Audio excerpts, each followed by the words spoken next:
l'homme qui part à la chasse, la femme qui attend. C'était toujours des grands chasseurs qui tuaient des bêtes féroces, farouches et tout ça, et puis voilà, et les femmes, comme je dis vulgairement, elles passaient leur temps à balayer la grotte, quoi. Et ben non.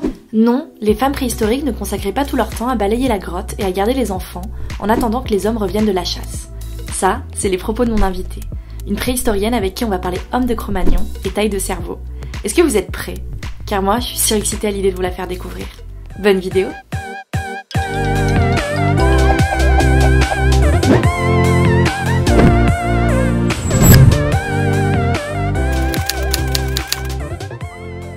Lorsque je pense à la préhistoire, je pense à des hommes qui vont chasser, et j'ai pas beaucoup d'imaginaire autour de cela.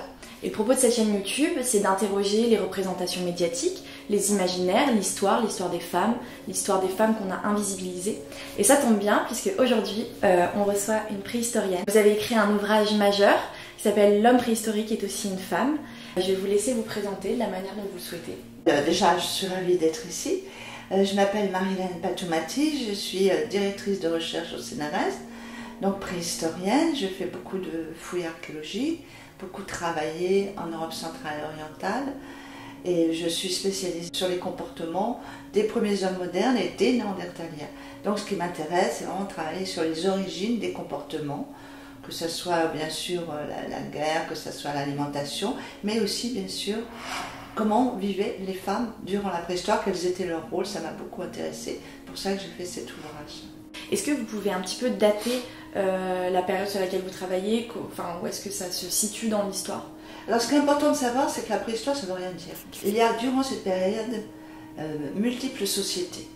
On va dire que pour les plus anciennes, on commence vers à peu près 6 millions, 7 millions d'années. Nous avons une période très longue, là, de 7 millions jusqu'à 10 000 ans, qu'on appelle le paléolithique. C'est là où nous sommes des peuples, chasseurs, cueilleurs, nomades. Okay. Et ensuite, à partir de 10 000 ans, on va changer complètement de type de société, puisqu'on va devenir plus des prédateurs, on ne va pas prélever sur la nature pour vivre, mais on va devenir des producteurs. Et ça, c'est la deuxième grande période du néolithique, on va dire qu'il va de 13 000 ans au Proche-Orient jusqu'à peu près il y a 3 000 ans. D'accord, ok. Aujourd'hui, j'aimerais bien qu'on parle de cet ouvrage qui est juste ici, donc L'homme préhistorique est aussi une femme. Comment ça vous est venu, ce sujet? Alors, cette histoire de conception de cet ouvrage, c'est quelque chose qui est venu petit à petit. La préhistoire, c'est une discipline jeune qui naît au 19e siècle. Il y avait vraiment cette façon de concevoir le monde, non seulement en classant, mais surtout en hiérarchisant. D'un seul coup, ça va vraiment sauter aux yeux en me disant, mais c'est vrai, et les femmes, eh ben, dans la préhistoire, on n'en parle jamais quasiment. On dit toujours les hommes préhistoriques et les femmes, alors elles n'existaient pas. Je me suis dit, il faut faire quelque chose, il faut aller voir de plus près. Moi, je suis une scientifique, donc j'ai dit, voyons les faire. Quand on se pose une minute et qu'on réfléchit à cette période, j'imagine vraiment voilà, l'homme qui part à la chasse, la femme qui attend. Ça persiste énormément. Et vous êtes venu avec cet ouvrage et vous avez quand même contrer cette image-là. Et ce que je trouve fort avec votre ouvrage, c'est qu'on entend toujours des phrases, un peu des lieux communs qui disent « Non mais c'est comme ça depuis toujours ouais. ». C'est comme ça depuis toujours, et donc du coup comme c'est comme ça depuis toujours, on ne va pas le remettre en question. Ouais. Ça apporte un peu cette réponse-là à non, c'est pas comme ça depuis toujours. Non, c'est important, vous avez tout à fait raison. Là nous sommes devant quelque chose qui, moi, d'un seul coup m'a vraiment sauté aux yeux. C'est que tout ce qu'on nous disait, ces archétypes, ces présupposés, ces préjugés, c'était ça. C'est-à-dire que ça reposait au niveau scientifique sur rien. C'est-à-dire que mes prédécesseurs, les premiers préhistoriens, à ce fameux 19e siècle qui a construit la préhistoire, en fin de compte, c'était tous des hommes, car ils vont calquer leur type de société sur ces sociétés anciennes. Donc ils vont dire, durant la préhistoire, bah, c'était comme ça.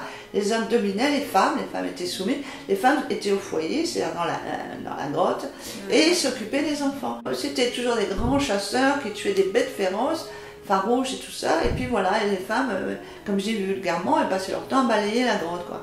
Et ben non, en fin de compte, on s'aperçoit que c'est une construction. J'ai essayé de comprendre comment cette société du 19e siècle, elle percevait les femmes, et on s'aperçoit que c'était terrible, quand c'était une infériorisation déjà par ordre divin, ce que j'ai appelé, c'est-à-dire tous les textes sacrés, même ceux qui ne sont pas dans ça, qui sont devenus des laïcs, des athées, etc., ils vont être très imprégnés à l'université, aux écoles et tout, par les discours médicaux. Et là, c'est ce que j'ai appelé l'infériorisation des femmes par nature. C'est-à-dire que la nature des femmes fait que vous êtes moins intelligente, vous êtes plus fragile, etc. Enfin, des tas de choses qui sont totalement fausses. Donc tout ça est faux, tout ça ne repose sur rien de vraiment scientifique quand on reprend tout ça. Et en plus, c'est un peu amusant parce que nous avons le crâne de Descartes au musée de l'homme. Et franchement, à ce moment-là, Descartes était vraiment un débile, quoi. Parce qu'il est petit. Donc, vous voyez, ça n'a pas de sens. Et même moi, pendant toutes mes études et tout, ben voilà, pendant 150 ans, on nous a dit les hommes sont à la chasse, les hommes taillent les outils, les hommes font les peintures à Lascaux et tout ça, les hommes. Et les femmes, elles font quoi? Ben, elles s'occupent des enfants et vont à la cueillette. Voilà, donc on a l'impression que les femmes ne participent pas à l'évolution des sociétés. Et ça, on a zéro preuve archéologique. On n'a pas de preuve. Je prends juste un exemple. J'aurais pu vous amener un outil. Un biface, tout le monde connaît un joli biface.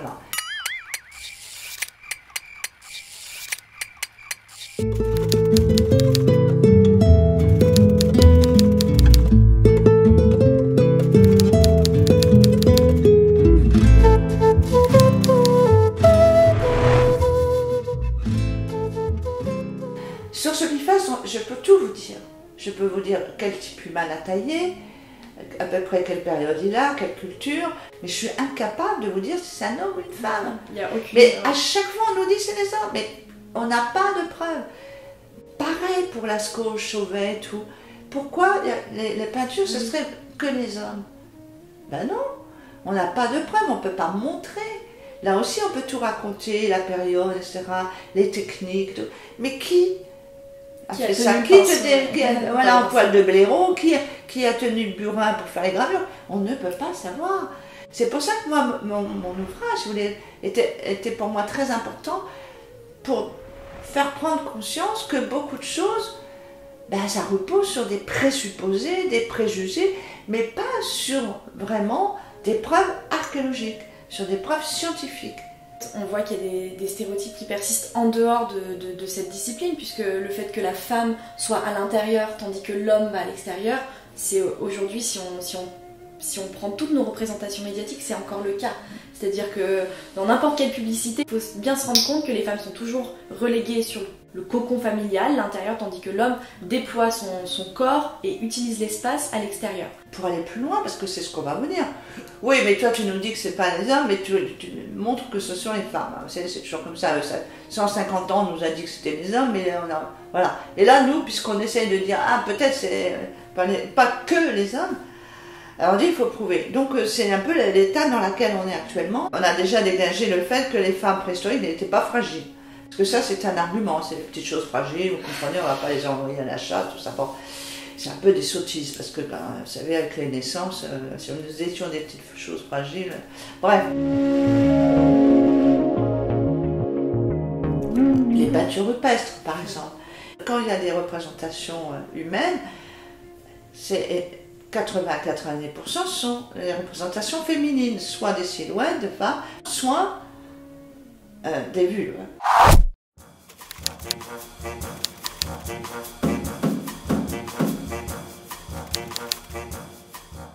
Donc on est vraiment dans un milieu très féminin. Donc là, ça montre que la place de la femme était quand même importante. Et c'est en ça que je pense qu'il faut avancer, c'est se dire, ça peut être l'un ou l'autre, les deux. Ces sociétés-là, ce ne sont pas les nôtres. Je pense qu'il y avait de tout, c'était très diversifié. Et que selon les régions, selon les endroits, les structures sociales variaient, la position des femmes variait.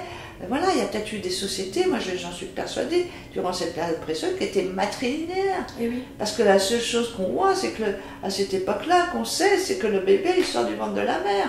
Qu'est-ce qu'on va savoir du père? Il n'y a pas de père. Il n'y a pas de père. Là. On montre très bien maintenant avec l'ADN qu'il y a pas mal de consanguinité. Oui. Donc, ça veut dire, donc tout le monde va un peu avec tout le monde, si je puis me permettre l'image un peu familière. Ben voilà. Donc je pense qu'il faut être extrêmement prudent et ouvrir ce champ des possibles. Pendant très longtemps, c'était un regard masculin. Pendant très longtemps, c'était des études faites par des hommes. Donc c'est clair que ça a influencé, parce que eux, ils étaient dans leur siècle aussi. La première partie du XXe siècle, on est tout à fait encore dans un système très très patriarcal. On a fait une histoire qui est blanche et masculine. Voilà. Le récit, c'est ça. Donc je pense qu'il faut vraiment essayer de... voilà. Et de ne pas tomber non plus dans le piège inverse. Moi, je ne suis pas en train de dire, parce que ça ne m'intéresse pas, de dire les femmes ont tout fait, les hommes n'ont rien fait. Ça, c'est pas intéressant. Je pense qu'il faut vraiment essayer d'envisager ça d'une autre façon. Plus de se dire global. Et voilà, pour que ça perdure, pour qu'on soit là. Et quand vous avez émis ces premières idées, ces premières hypothèses, ces premières recherches, au niveau de la réception vis-à-vis de vos collègues chercheurs, ça s'est passé comment? C'est-à-dire que, vous savez, c'est comme dans toutes les recherches, dans tout... ceux qui vont dire, ah bah oui, mais t'as raison, c'est vrai qu'on n'y avait pas pensé, ou ceci ou cela. Et puis, alors, un petit noyau qui fait beaucoup de bruit, mais qui est minoritaire, qui va dire non, c'est n'importe quoi. Voilà. Vous savez, c'est toujours un peu les mêmes processus. Oui, hein, c'est dans les nouveautés, dans les changements. Les gens n'aiment pas beaucoup les changements. Et puis d'ailleurs, on ne comprend pas pourquoi... il y a cette réticence à ce que les femmes puissent faire les mêmes activités que les hommes, oui, notamment la chasse, la guerre, voilà. Et qu'est-ce que ça peut faire? C'est pas important. Ce qui est important, c'est qu'on ait des bonnes relations entre nous, que nos sociétés, voilà, puissent reposer sur une équité, parce que l'égalité, c'est difficile à obtenir. Qu'est-ce que ça fait que les femmes ont aussi découvert ça, mais il y a une résistance qui me paraît quand même hyper intéressante à étudier, parce que c'est, comme vous le dites, c'est l'histoire de l'invisibilisation des femmes, ça ne concerne pas que la préhistoire, et il y a quand même une résistance dans tous les domaines, qui tend à s'amoindrir, hein, mais elle est là. Oui, parce qu'il y a des hommes, c'est involontaire. Bon, il y a des hommes, c'est volontaire. De dominer les femmes. Mais il y a des hommes, c'est involontaire parce que leur éducation est comme ça. Oui, elle est comme ça, oui. Il y en a d'autres, c'est plus idéologique, c'est-à-dire qu'ils veulent ce système-là, parce que premièrement, ils sont du bon côté du manche. Et on en fait quoi de ces personnes-là? Ça restera longtemps, sauf que ce qu'il faut, c'est qu'elles soient minoritaires, c'est tout. On ne pourra pas changer. On ne pourra pas changer. Il faudrait vraiment enlever cette notion de hiérarchie. Quelle qu'elle soit, je pense qu'elle a fait énormément de mal dans toute l'histoire. C'est de comprendre qu'il faut accepter les différences qu'elles existent, et point. Ouais, et s'arrêter là. Il n'y a pas de supérieur, inférieur, il n'y a pas de mais, point. Point, mettez le point. Il faut mettre le point. C'est très beau l'image que vous avez dite.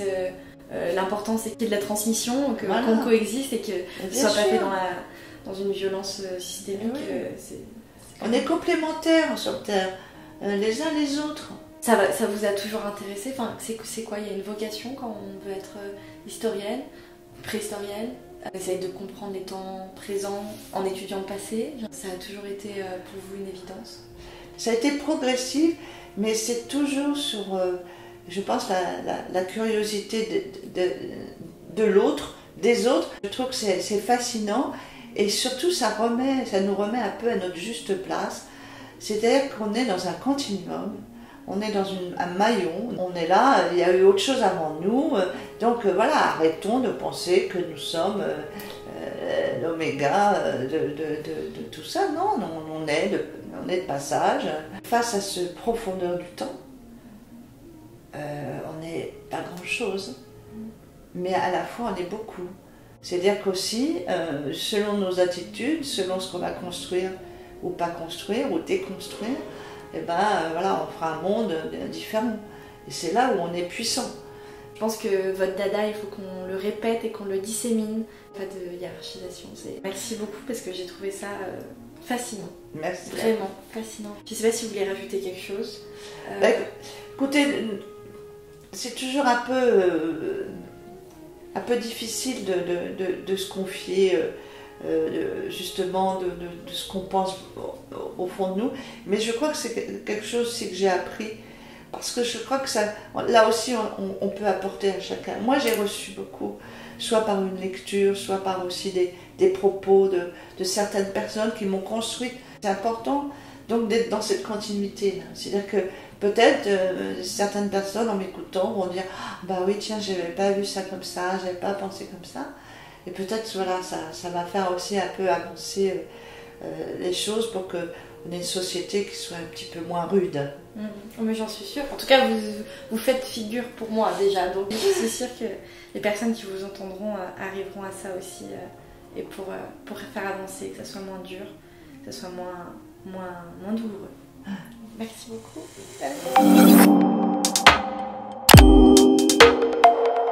Marilène, elle a rendu ma compréhension de l'histoire moins douloureuse. On a un objectif commun, être dans cette continuité qui fait que peut-être, du moins je l'espère sincèrement, vous ressortez modifié après le visionnage de mes vidéos. Finalement, la préhistoire, c'est tellement philosophique. On n'est rien, mais c'est dans ce rien que nous sommes puissantes et puissants. Faisons histoire. À bientôt.